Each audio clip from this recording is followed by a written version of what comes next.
नमस्कार, मैं हूं आपके साथ अंकिता पाल। बुलेटिन की शुरुआत करते हैं।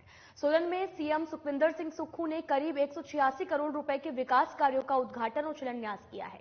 इस दौरान स्वास्थ्य मंत्री कर्नल धनीराम शांडिल और साथ ही लोक निर्माण मंत्री विक्रमादित्य सिंह सहित कसौली के विधायक विनोद सुल्तानपुरी भी उपस्थित रहे। और वहीं अपने संबोधन में मुख्यमंत्री ने कहा कि प्रदेश सरकार आम आदमी की सरकार है और प्रदेश हित में कार्य निरंतर जारी रहेगा। आगे उन्होंने ये भी कहा कि मौका परस्त नेता जो गए हैं, उन्होंने जनता उन्हें सबक सिखाएगी। उन्होंने 5 साल सरकार चलाने का दावा करते हुए कहा कि उन्होंने आम आदमी के लिए राजस्व कानून में भी बदलाव किया है। वहीं लोक निर्माण मंत्री विक्रमादित्य सिंह ने भी कहा कि मुख्यमंत्री सुखविंदर सिंह सुक्खू के नेतृत्व में सरकार लगातार विकास कार्य कर रही है। उन्होंने विधायकों की जो खींच तोहफत थी, आज वो विधायक इस दरवाजे से उठकर दूसरे दरवाजे में जा रहे हैं। ऋषिकेश के ताज होटल में बैठे 10 दिन से उन्हें अपनी जनता की सुध नहीं है, लेकिन कुछ लोग लोकतंत्र की रक्षा के लिए खड़े होते हैं और कुछ लोग लोकतंत्र की हत्या करने के लिए दिन प्रतिदिन होटल में जाकर घूमते नजर आ रहे हैं। हम फिर भी, और मैं ये दावे के साथ कह सकता हूं कि हमारी सरकार पूरे 5 साल चलेगी और जब 5 साल जब हमारी सरकार चलेगी, हम जनता की अदालत में जाएंगे। हम कहेंगे कि 5 साल में हमारी सरकार ने आपके लिए कार्य किया है, आप हमें दोबारा सुनने का मौका दें या न दें, लेकिन जनता की शिमला में सुंदरनगर फोरलेन को जनता को समर्पित करने के लिए विधायक राकेश जामवाल ने भी प्रधानमंत्री मोदी का आभार व्यक्त किया है। आपको बताते चले कि शिमला के पीटर हाफ से देश के प्रधानमंत्री नरेंद्र मोदी ने वर्चुअल माध्यम से सुंदरनगर फोरलेन को जनता को समर्पित किया और इस अवसर पर राकेश जामवाल ने भी कहा कि जब से प्रधानमंत्री मोदी ने इस देश का नेतृत्व संभाला, हमारा देश निरंतर तरक्की करके आगे बढ़ रहा है। कश्मीर से लेकर कन्याकुमारी तक एक समान विकास नरेंद्र मोदी के नेतृत्व में हुआ है। आगे उन्होंने यह भी कहा कि समय समय पर प्रधानमंत्री नरेंद्र मोदी ने हिमाचल प्रदेश को अनेक बड़े तोहफे दिए हैं, जिसकी हम कभी भी कल्पना नहीं कर सकते थे।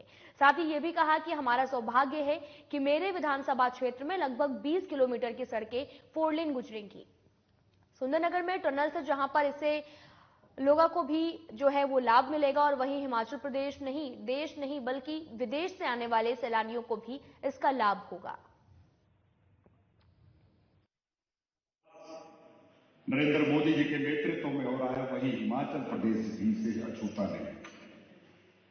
समय समय पर नरेंद्र मोदी जी ने हिमाचल प्रदेश को अनेकों बड़े तोहफे दिए। हम कभी कल्पना नहीं कर सकते थे कि एम्स जैसा संस्थान और all India institute of medical sciences Himachal, Punjab, Haryana तो दूर की बात, दिल्ली से नजदीक हमको एम्स कहीं नजर नहीं आता था। लेकिन आज नरेंद्र मोदी जी के आशीर्वाद से हिमाचल जैसे छोटे से प्रांत में एम्स की स्थापना हुई है। इसके लिए हम नरेंद्र मोदी जी का धन्यवाद करना चाहते हैं। जो पूरा हुआ है आज विधिवत उसका उद्घाटन होने जा रहा है। हमारा सौभाग्य है कि मेरे विधानसभा क्षेत्र में भी लगभग 20 किलोमीटर ये सड़क, ये फोर लेन गुजरेगी। सुंदरनगर में एक टनल भी है और जहां इससे सुंदरनगर वासियों को लाभ हुआ है, वही हिमाचल प्रदेश नहीं, देश नहीं, विदेश से आने वाले। बिलासपुर में सीएम सुखविंदर सिंह सुक्खू की तरफ से शुरू किए गए सरकार गांव के द्वार कार्यक्रम का लगातार पंचायत स्तर पर आयोजन किया जा रहा है, जिसके मद्देनजर बिलासपुर जिला के घुमारवी उपमंडल के तहत कोठी, दाबला और साथ ही टकरेहड़ा पंचायत में सरकार गांव के द्वार कार्यक्रम का आयोजन किया गया, जिसमें प्रदेश के तकनीकी शिक्षा मंत्री राजेश धर्मानी ने मुख्य रूप से शिरकत की है और जनता की समस्याएं सुनकर उनका समाधान भी किया है। वहीं प्रदेश में कांग्रेस के बागी विधायकों को लेकर कैबिनेट मंत्री राजेश धर्मानी ने एक बार फिर से निशाना साधते हुए कहा कि सभी बागी विधायक बीजेपी की कैद में फंसे हुए हैं, जिनमें से उनके परिवार के सदस्य भी संपर्क नहीं कर पा रहे हैं। वहीं आगामी लोकसभा चुनाव को लेकर राजेश धर्मानी ने प्रदेश की 4 सीटों पर कांग्रेस उम्मीदवारों की जीत का भी दावा किया है।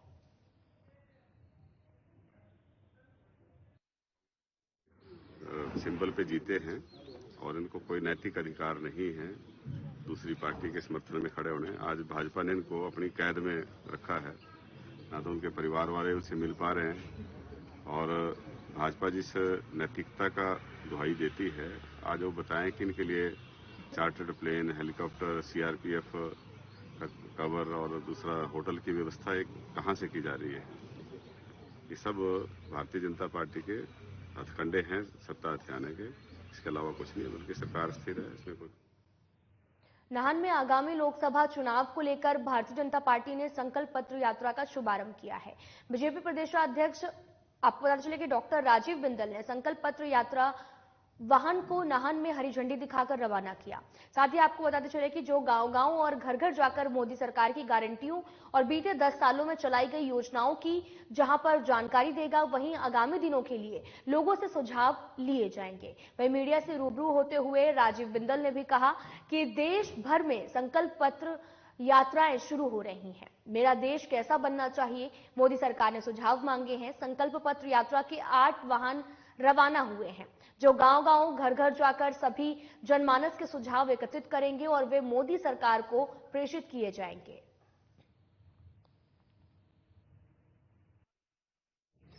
देश भर में संकल्प पत्र यात्राएं शुरू हो रही हैं। मेरा देश कैसा बनना चाहिए, उसके लिए माननीय मोदी जी ने पूरे देशवासियों के सुझाव मांगे हैं। हिमाचल प्रदेश में ये मोदी की गारंटी की 8 गाड़ियां आज शुरू हो रही हैं।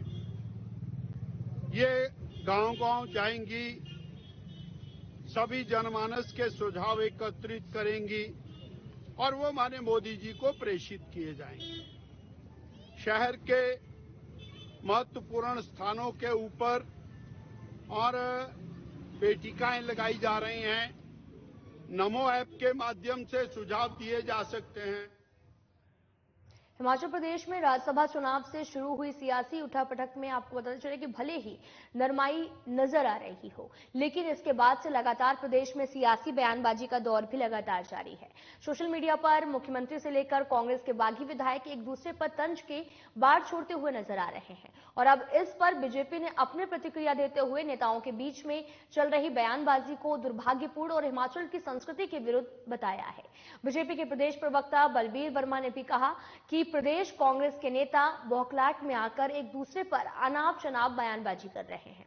उन्होंने यह भी कहा कि कांग्रेस नेता एक दूसरे को जानवरों और जीव जंतुओं की संज्ञा दे रहे हैं। इस दौरान बलबीर वर्मा ने सीएम सुखविंदर सिंह सुक्खू पर हमला करते हुए कहा कि सर्वोच्च पद पर बैठे मुख्यमंत्री अपने ही पार्टी के चुनाव प्रतिनिधियों को भेड़ बकरियों की संज्ञा देते हैं। हिमाचल प्रदेश के अंदर हिमाचल प्रदेश के मुख्यमंत्री महोदय हिमाचल प्रदेश की संस्कृति, हिमाचल प्रदेश की परंपरा, इस देवभूमि को जिस तरह से बदनाम कर रहे हैं, जो हमारी संस्कृति नहीं है, परंपरा नहीं है, उसके विपरीत बयानबाजी कर रहे हैं। माननीय विधायकों को पशुओं की तुलना भेड़ बकरियों में लिया जा रहा है, सांप में लिया जा रहा है, काले नाग में लिया जा रहा है और देश के अंदर और प्रदेश के अंदर कांग्रेस के बहुत बड़े बड़े नेताओं ने कांग्रेस छोड़ी है। उत्तर प्रदेश की तत्कालीन प्रदेश अध्यक्षा रीता बहुगुणा ने कांग्रेस छोड़ी। जम्मू कश्मीर के और भारत के बहुत बड़े कांग्रेस के नेता गुलाम नबी आजाद ने कांग्रेस छोड़ी, ज्योतिरादित्य सिंधिया ने कांग्रेस छोड़ी और हिमाचल प्रदेश के अंदर कार्यकारी अध्यक्ष कांग्रेस के 3 कांग्रेस के कार्यकारी अध्यक्षों ने कांग्रेस छोड़ी, जिसमें कांगड़ा के विधायक पवन काजल जी है और हर्ष महाजन जी है। अभी हाल ही में राजेंद्र राणा जी ने छोड़ी है और कांग्रेस पूरे देश के अंदर 2004 से 2014 के अंदर जो भ्रष्टाचार हुआ था, अच्छे लोग, नियतर नीति जिनकी साफ थी, उन्होंने कांग्रेस को छोड़कर भारतीय जनता पार्टी ज्वाइन की है या अलग पार्टी बनाई है। सोलन में जिला परिषद की त्रैमासिक बैठक का सदस्यों ने उच्च अधिकारियों के नदारद रहने का बहिष्कार कर दिया है।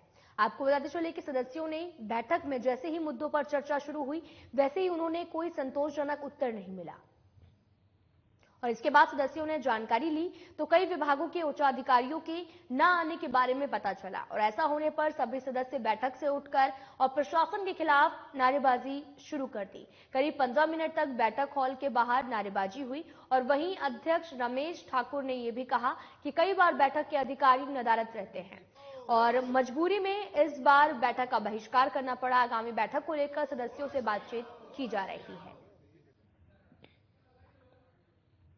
हमारी त्रिमासिक बैठक थी, इसमें सभी हमारे जिला परिषद के सम्मानित सदस्य और बीडीसी के चेयरमैन आए हुए थे और हमारे जो काफी समय से मद हमारे जो लंबित पड़े थे उन मदों पे आज हमने डिस्कस करनी थी और 21-22 के मद हमारे अभी तक चले हुए थे। उच्च अधिकारियों का यहाँ पे हमारी मीटिंग में नहीं आना, बार बार उनको हमने नोटिस दिया। इसमें चाहे अपने एचआरडीसी के आरएम हो और पीडब्ल्यूडी से एक्शन हो या आईपीएससी हो, चाहे खनन विभाग हो, सभी विभागों के उच्च अधिकारियों को यहाँ पे बार बार उनको नोटिस दिया जा रहा है, तब भी उसके बावजूद नहीं आ रहे हैं। ये मीटिंग 3 महीने बाद होती है, तो आज अगर कोई अधिकारी नहीं है और उस समस्या का समाधान नहीं होता है तो फिर वो मद 3 महीने के लिए आगे चली जाती है। तो इस तरह से जो है जनता जो सोलन जिला की है वो त्रस्त है। अधिकारी लोग इसको मजाक समझते हैं और इसमें ये जो प्रॉक्सी अटेंडेंस है। धर्मशाला में प्रदेश कांग्रेस कमेटी सचिव मनोज ठाकुर को राष्ट्रीय कार्यकारिणी सदस्य आदिवासी कांग्रेस नियुक्त किया गया है।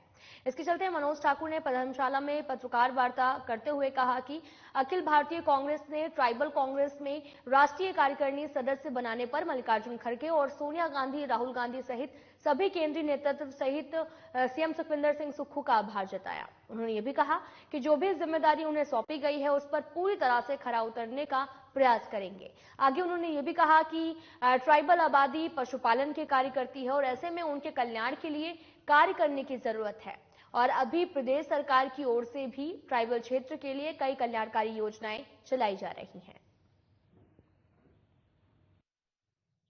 नेता और हिमाचल प्रदेश की जनता जिन्होंने हमेशा ही मेरे ऊपर आशीर्वाद रखा, मैं उन सबका धन्यवाद करता हूं कि जिन्होंने मुझे इस पद के काबिल समझा। मैं सभी नेताओं और अपनी जनता को यह आश्वासन दिलाना चाहता हूं कि जिस पद के लिए मुझे आप लोगों ने नियुक्त किया है उस पद में मैं सच्चाई, ईमानदारी और कर्तव्य निष्ठा से इस पद का निर्वहन करूंगा और मैं आपको विश्वास दिलाता हूं कि मैं कांग्रेस पार्टी की मजबूती के लिए दिन रात प्रयास करके कांग्रेस पार्टी को। महिला कांग्रेस देश भर में नारी न्याय सम्मान पखवाड़ा मना रही है। इसी कड़ी में राजधानी शिमला में भी नारी न्याय सम्मान समारोह आयोजित किया गया। वहीं कांग्रेस प्रदेश कार्यालय राजीव भवन शिमला में आयोजित कार्यक्रम में महिला कांग्रेस के प्रदेश अध्यक्ष जैनब चंदेल ने शिरकत की है और आपको बताते चले कि इस दौरान उन्होंने ये भी कहा कि कई क्षेत्रों में काम करने वाली महिलाओं को सम्मानित भी किया है और इस दौरान महिला कांग्रेस प्रदेश अध्यक्ष ने केंद्र सरकार पर निशाना भी साधा। महिला कांग्रेस महिलाओं के लिए, महिलाओं को न्याय दिलाने के लिए पूरे भारतवर्ष में प्रोग्राम कर रही है और हमारी राष्ट्रीय अध्यक्षा माननीय अलका लांबा जी को 24-25 स्टेट्स में जाकर महिलाओं की आवाज को उठा रही हैं। उसी कड़ी में आज हम लोग भी यहाँ पर महिला न्याय सम्मान समारोह कर रहे हैं जिला शिमला का और इसमें विभिन्न क्षेत्रों में, सामाजिक क्षेत्रों में जिन्होंने बहुत अच्छा काम किया है, अपने कार्य से समाज की भलाई की है, उन लोगों को आज हम सम्मानित कर रहे हैं। आपने देखा होगा पूरे भारतवर्ष में, चाहे मणिपुर की बात करें, चाहे यूपी की बात करें, चाहे हम महिला पहलवानों की बात करें, देश का कोई भी ऐसा कोना अछूता नहीं है जहां पर मैं। फिलहाल इस बुलेटिन में इतना ही। नमस्कार।